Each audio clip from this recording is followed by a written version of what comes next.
Dividend investment can be particularly appealing to elderly investors and individuals seeking passive income, as it provides consistent income. Dividend investing means purchasing stocks from companies that have agreed to give a portion of their income to shareholders. Consider getting dividend cash flow akin to receiving a paycheck, except that the income continues to come in passively with little work for simply owning an asset.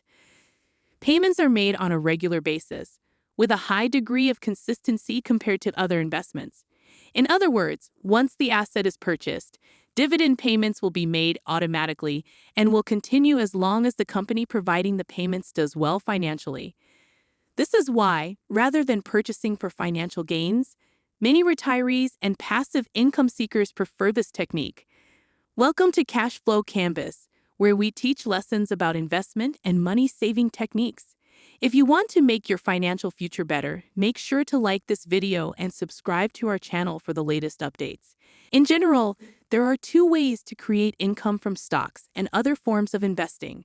The first is capital gains, which are profits made by buying an item at one price and selling it at a higher price. When it comes to investing, this is the way that most people think.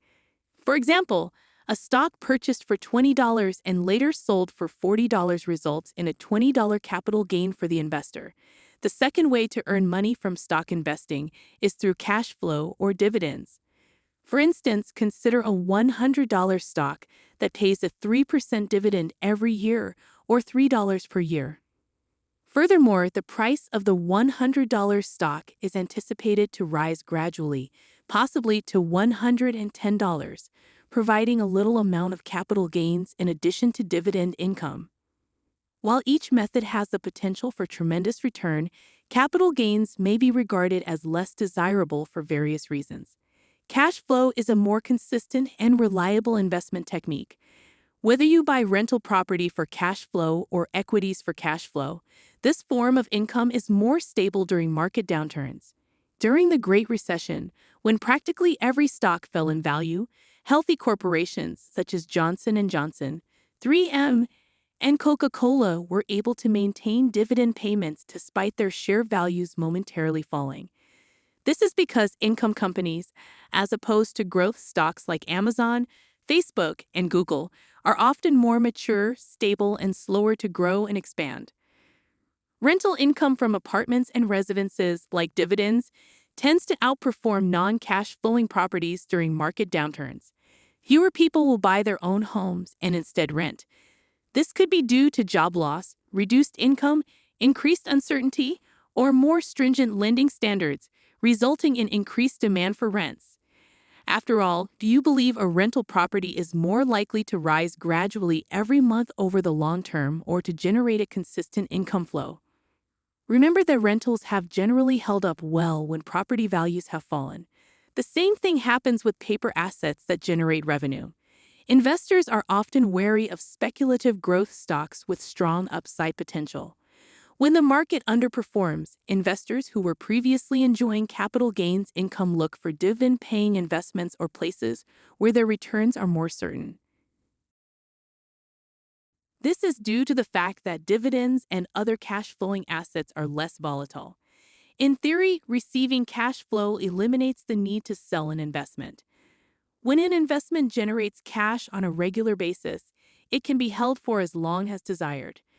People who invest for capital gains are forced to sell their assets when they need to receive a payout, giving investors less freedom.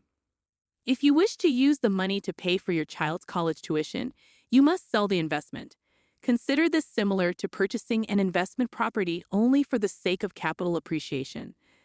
The property's worth may be increasing, but in order to put any of that increase into your bank account to support college expenditures, it must be sold. A cash-flowing rental property will provide a monthly profit regardless of whether or not the property's value rises. Income investors should not be bothered if the value of their investment rises or declines in the short term.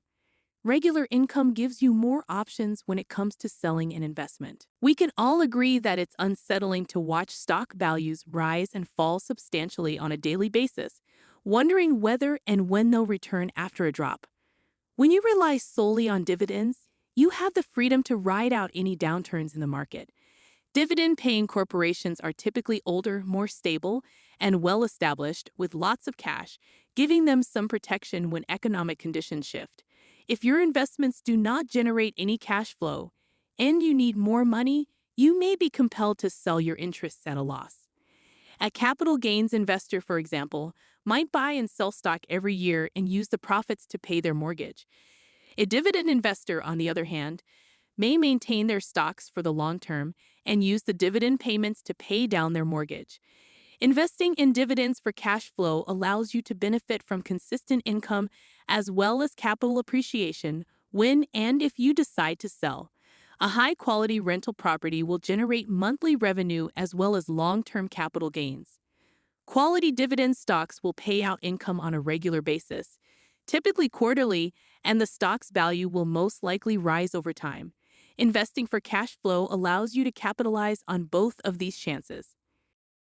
Growth stocks that do not pay a dividend leave shareholders expecting that the price will rise as they wait for the day when they can sell the investment for a profit.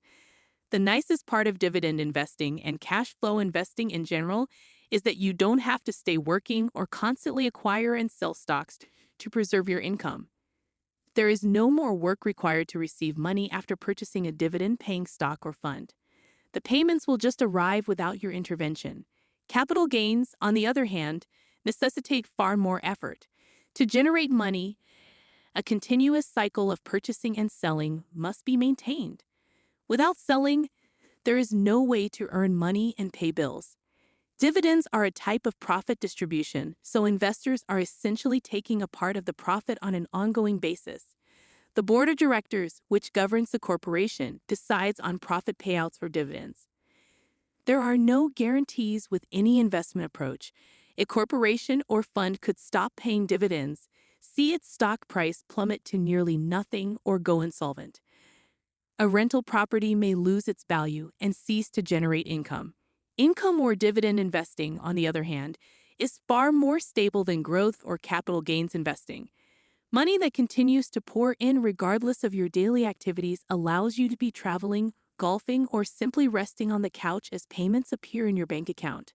When compared to the constant cycle of seeking adequately priced investments, waiting for appreciation, and then deciding whether to sell, all while earning no income, this passive investing technique is quite appealing. Income investing provides greater financial independence because the income is truly passive. Once the stock is purchased, dividend investing is something to carefully consider for investors who wish to get regular income without being driven to make buy and sell decisions to generate money. Combine regular, consistent profit distributions with the ability to earn greatly from capital appreciation, and you have a fantastic investing approach that is long-term sustainable.